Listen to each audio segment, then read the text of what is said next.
Estamos de volta com a Ação Nacional, que hoje está falando aí com o jornalista esportivo João Carlos de Freitas e também com o advogado Dr. João Felipe Artioli. Bom, a gente estava falando um pouquinho no bloco anterior sobre a questão dos jogadores, o envolvimento um pouquinho, e eu queria fazer uma pergunta focada, principalmente do Dr. Felipe, poderia começar respondendo para nós, que é a questão do passe, ou como se diz, direitos econômicos, né? Essa terminologia mais jurídica, mas o povão conhece como passe, o famoso passe do jogador que foi pago, não sei o quê.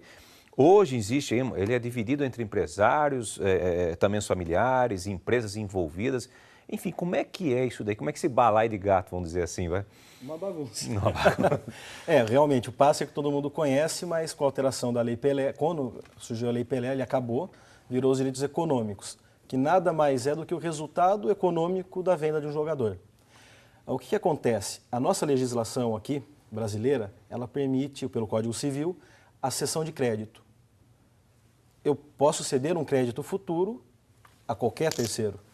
E era isso que aconteceu com os direitos econômicos. Então, o empresário vinha, o clube precisa de dinheiro para se manter. Ele fazia o aporte. Ao invés de ser um contrato de mútuo, um empréstimo, eu vou comprar um percentual desse atleta, você vai me ceder o crédito futuro da venda. Claro que você acaba pegando lá em percentuais, de 100%, o clube vai ficar com 50%, o empresário com 50%. Aí vão renovar com o atleta, dá 10% para o atleta, ou para o pai do atleta, ou para um outro empresário. E qualquer clube, qualquer terceiro, pessoa física, jurídica, poderia ser detentor de percentuais de qualquer atleta, que é o que a FIFA acabou vetando no final do ano passado. Ela emitiu a Carta Circular 1464, já no mês de dezembro, e ela limitou quem pode ter direito de ser detentor do resultado econômico. E bem taxativa, curta e grossa, é o clube.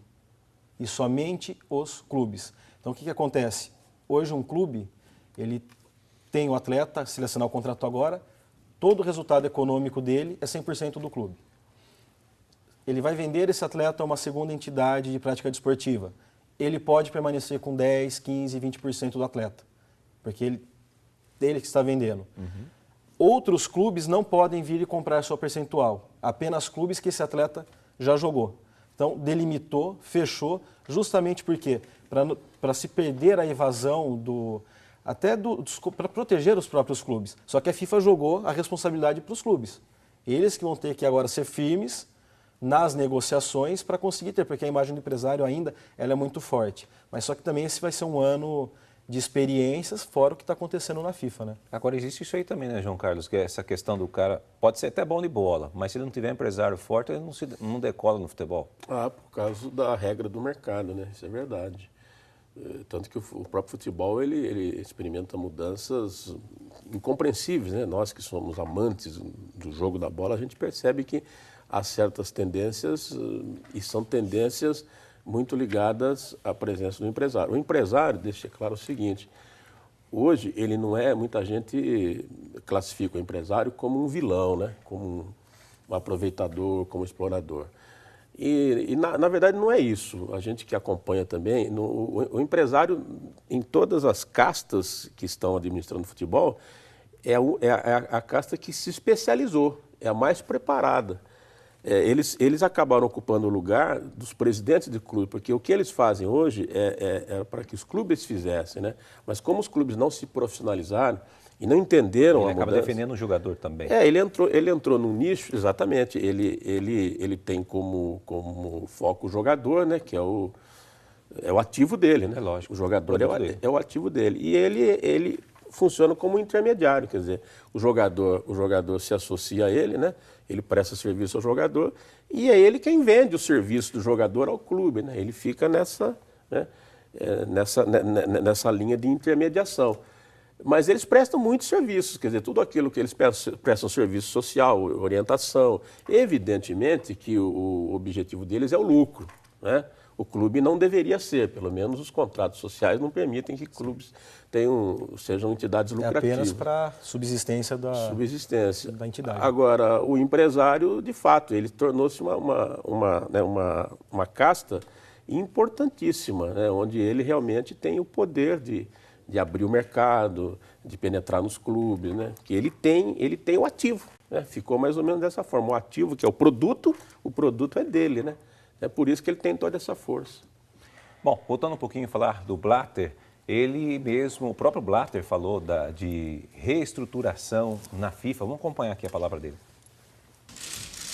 Blatter se retira. Em pleno escândalo de corrupção e apenas 4 dias depois de ser eleito para o 5º mandato consecutivo, o presidente da FIFA renunciou ao cargo. Bien que les membres de la FIFA me confèrent ce nouveau mandat, embora os membros da FIFA tenham me dado mais um mandato, este mandato não conta com o apoio de todo mundo do futebol. Os torcedores, jogadores, clubes e todos que vivem, respiram e amam o futebol, como todos nós na FIFA. de tous ceux qui vivent, qui respirent et aiment le football, autant que nous tous à la FIFA. Faz uma semana que a polícia deteve em Zurique, a pedido das autoridades judiciais americanas, 7 dirigentes da entidade, entre eles o ex-presidente da CBF, José Maria Marim. Eles são acusados de receber 150 milhões de dólares em subornos. Para piorar a situação, o jornal New York Times revelou que o ex-secretário da FIFA, Jerome Valk, homem de confiança de Blatter, transferiu 10 milhões de dólares a contas administradas pelo ex-vice-presidente da instituição, Jack Warner, acusado pela justiça americana de suposta corrupção. Mesmo assim, até o momento, o escândalo não havia implicado diretamente Blatter. Les élections sont terminées. A eleição acabou, mas os desafios que a FIFA tem pela frente continuam. A FIFA precisa de uma profunda reestruturação. La FIFA a besoin d'une profonde restructuration. Bom, ele fala, após 17 anos no poder, de reestruturação, uma coisa bem interessante em relação a isso daí, né? Agora, precisa de... Está faltando que fiscalização na FIFA? Não, está faltando vergonha, né? Tá faltando vergonha.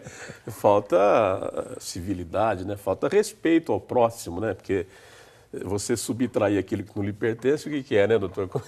Não é mesmo? É crime, corromper, né? O que eles, lamentavelmente, eles estão sendo acusados, é isso.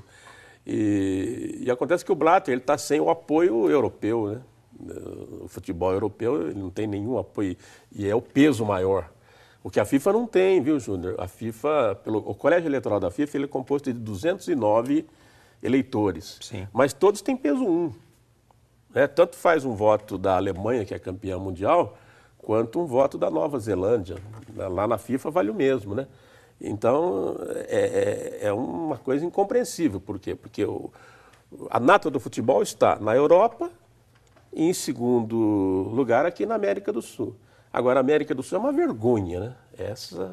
Nós falamos aqui de CBF, mas se a gente der um pulinho até a Conmebol, a CBF passa a ser infanto-juvenil perto do que acontece na Conmebol, que é todos esses vícios e mais alguma coisa. A ponto de a Conmebol, doutor, você sabe disso, ela tinha imunidade em Assunção, na sede, ela como se fosse um território, como se fosse um Estado, como se fosse o Vaticano, né? Uma diplomacia, como se fosse um Estado dentro de Assunção, intocável, né? Impenetrável.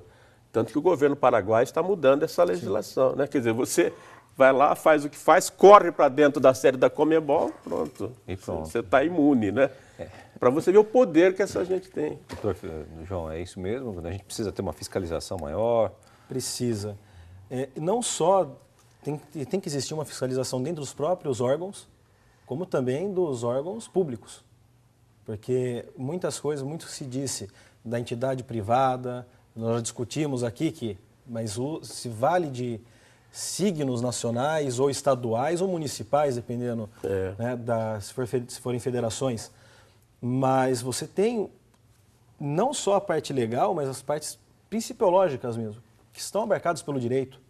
A ética, a forma que você viola o livre mercado, porque movimenta a economia, não brasileira, mundial, mas mundial a economia.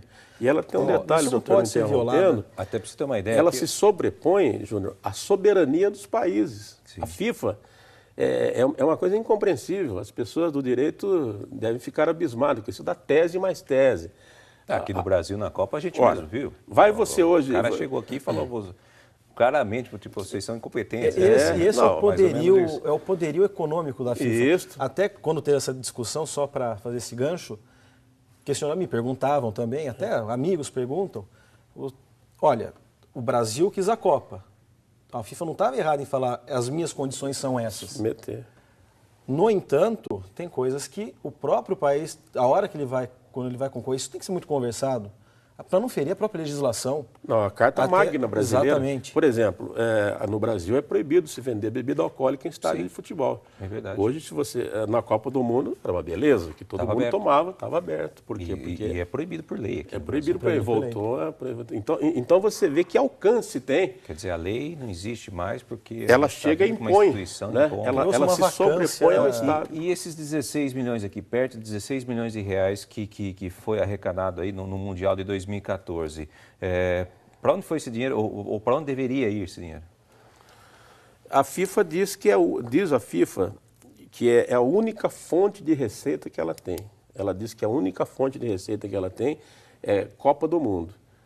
Então, subentende-se, né, por esse estatuto que ela esteja nos cofres da FIFA, né? Deve estar administrado lá. Ela participa de vários eventos, de várias movimentações do futebol, mas ela se declara como única fonte de renda da FIFA são as Copas do Mundo. Bom, esse é o Programação Nacional, nós vamos para um rápido intervalo e voltamos daqui a pouquinho, fique conosco.